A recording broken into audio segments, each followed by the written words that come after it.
श्री कृष्ण जन्म स्थान में प्राचीन परंपरा का हुआ निर्वहन। भगवान जगन्नाथ जी की गई पूजा अर्चना, विधि विधान से हुआ अभिषेक। 15 दिन जड़ी बूटियों से किया जाएगा भगवान जगन्नाथ का उपचार। श्री कृष्ण जन्म स्थान के सदस्य हिंदूवादी नेता गोपेश्वर नाथ चतुर्वेदी बताते हैं कि जब से मंदिर की प्राण प्रतिष्ठा हुई है तभी से भगवान जगन्नाथ जी को यहाँ विराजमान किया गया था और जिस तरीके से जगन्नाथपुरी में पूजा की विधि है उसी विधि से यहाँ पर भी उनकी सेवा पूजा की जाती है। वैष्णव परंपरा में संकीर्तन का बड़ा ही महत्व है। कहा जाता है कि चैतन्य महाप्रभु कीर्तन करते करते भगवान में समाहित हो गए थे और तुलसीदास जी ने भी कहा है कि कलयुग केवल नाम आधारा। कलयुग में भगवान का नाम लेने मात्र से ही दुख और पाप कट जाते हैं।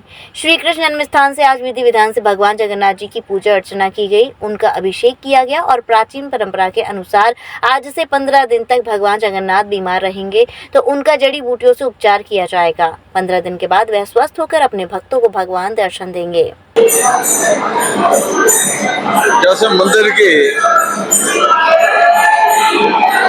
प्राण प्रतिष्ठा हुई उस समय यहाँ जगन्नाथ जी भी ससम्मान विराजित किए गए।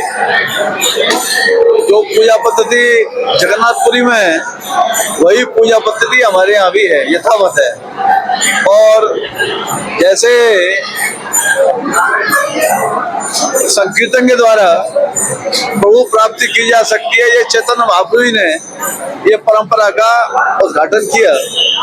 तो उसी परंपरा से जब से यहाँ जगन्नाथ जी, बलभद्र जी, सुभद्रा जी विराजमान है तब से हमारे यहाँ अखंड संकीर्तन भी होता है।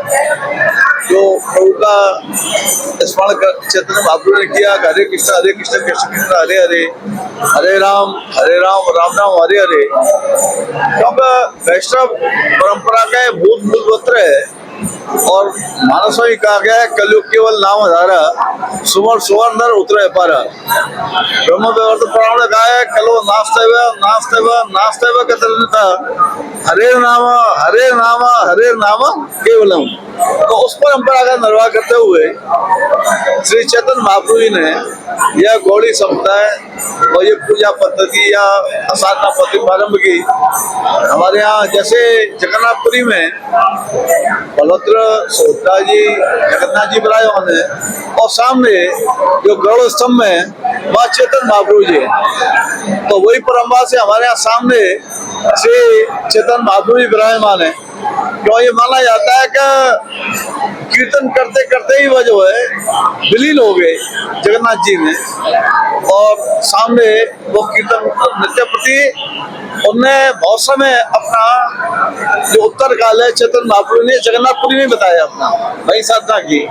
तो ये माना जाता है उनका तो एक ये परंपरा है जगन्नाथ जी की। आज की जल यात्रा बोलते हैं उसको ग्रीष्म ऋतु में प्रभु को गर्मी सताती है, इसलिए सहस्त्र घाट से आज जल स्नान की परंपरा है। तो जड़ी बूटी आदि आदि विभिन्न जल ये एक परंपरा है। उसी परंपरा निर्वहन करते हुए हम यहाँ प्रभु की जल यात्रा निकाली और सहस्त्र घाट स्नान परंपरा से उनका अभिषेक किया गया। अब इतना जल स्नान हो जाता है कि प्रभु को ज्वर आ जाता है तो वह अपनी मौसी के चले जाते हैं गोरप्पा मंदिर में और 15 तक उनका विभिन्न जड़ी बूटियों से उपचार होता है। जब वो स्वस्थ हो जाएंगे तो पुनः जो है वो भक्तों को दर्शन देने के लिए रथयात्रा नगर भ्रमण करेंगे। तो हमारे यहाँ भी जैसे वहाँ परंपरा से ऐसे ही जगन्नाथ जी अब आज के बाद दर्शन भक्तों को नहीं होंगे, पुरी में भी हमारे यहाँ भी भक्तों को आज के बाद दर्शन नहीं होंगे। 15 दिन बाद जब वो स्वास्थ्य लाभ कर लेंगे तब वो जो है उनकी विधिवत रथ यात्रा नगर भ्रमण में सबको दर्शन कराए जाएंगे और ये उत्सव हमारा प्रारंभ होगा। और निश्चित से ये बड़ा एक पूर्ण दिन है, विशेष करके जो वैष्णव प्रदाय के अनुयायी हैं और चैतन्य महाप्रभु अनुयायी हैं, ये भारत में नहीं विश्व में जहाँ जहाँ चैतन्य महाप्रभु के मंदिर हैं या ये अब हम जैसे कि इस्कॉन के माध्यम से विश्व भर में इनके स्थान है, वो हर जगह ये परंपरा है कि वहाँ प्रभु को दर्शन करने के लिए रथ यात्रा का और संकीर्तन करते हुए नगर संकीर्तन करते हुए लोग करते हैं। आज जल यात्रा होती है और आज के आबादी के उत्पन्न बाद वो जो है भगवान की रथ यात्रा होगी। सभी भक्तों से प्रार्थना है कि वह उस दिन बड़ी संख्या में रथ यात्रा में पधारे, प्रभु की आरती उतारें और कीर्तन करते हुए पूर्णा पूरा करें। जय श्री कृष्ण।